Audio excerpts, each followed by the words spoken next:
First of all, I want to apologize on the bad job I've done explaining sous vide cooking to you guys. I have put a link down below on a good explanation of sous vide cooking that is more precise in a bath of water. Keeping the temperature at a constant is a better way of cooking all your food than everything else. It's not faster. A lot of you are like, well, who wants to wait 2 hours for breakfast? Or who wants to do this? Or who wants to do that? This is like slow cooking or smoking your meat, stuff like that. So you could season it. You could leave your steak in. I hear some restaurants use sous vide cooking, and they've got all their steaks in different bath waters, different temperatures, according to how you like your steak. And they stay like that for up to 48 hours with the steak. It will never go past medium rare unless you turn the temperature up. It's pretty cool. So a lot of you don't want to spend the money. So one of my viewers told me how to make a lazy man's sous vide setup. So come on in close and I'll show you. So here's the two things you need. One, you need a hot plate. This costs about $11. I think this brand, I just tried to get the cheapest one I could find for the experiment, trying to keep the price low. So this was $11.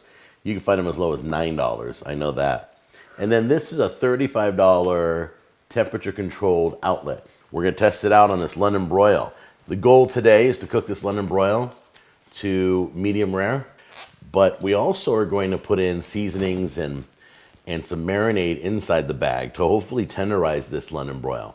Before I turn the hot plate on, just want to show you I got 135. Right now it's 71 degrees. This has a meat, well not a meat, but a temperature controlled probe right here attached to this. So these two are connected. All right, so I'm gonna place this in the water so that I always have a good temperature reading. But right now the room is 71 degrees. All right, we're just gonna do a quick and dirty marinade for the steak. Let's do Worcestershire, black pepper, a little salt, a little rosemary, and sage. That's right. I don't use sage a lot. Mix that all up. Okay, I'm about ready to buy a vacuum seal, but for right now, I'm still Ziploccing it. You guys can Ziploc it, but you gotta push as much air out as possible. All right, put this in the refrigerator for a little bit while we experiment with the temperature on this pot. Hopefully we can get the pot where we want it, right at 135, but this ain't going in yet, so throw this in the fridge to just get marinated. As soon as this drops one more degree, the heating should turn back on, and the burner should turn back on, and we'll watch. And there it did, it just popped. 134, it needs to be 135. Turn the heating unit back on.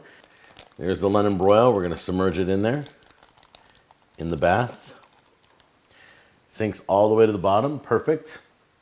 We've got the marinade in there, and I'm hoping the marinade will help break down the meat and tenderize it. We can cook this at 135 for 45 minutes all the way up to 4 hours. So I'm gonna do this for 2 hours. I will be back in 2 hours. It should be beautiful and tender and wonderful if my video goes good. All right, so let's pull this out. There we go. So you always want to cut against the grain. We're gonna try this out right now.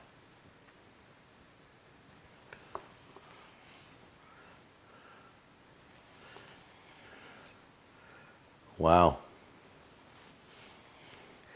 I'm cutting this, but here's what I noticed. Look, it's not a true sous vide cooking. You can see the bottom here cooked more than the top. That's right. It's not like a sous vide where the color would be all the same. It's close, but you can see the bottom got cooked more because the meat set on the bottom of the pan where the heat source was. I guarantee that's what happened. But it looks beautiful. The meat looks beautiful.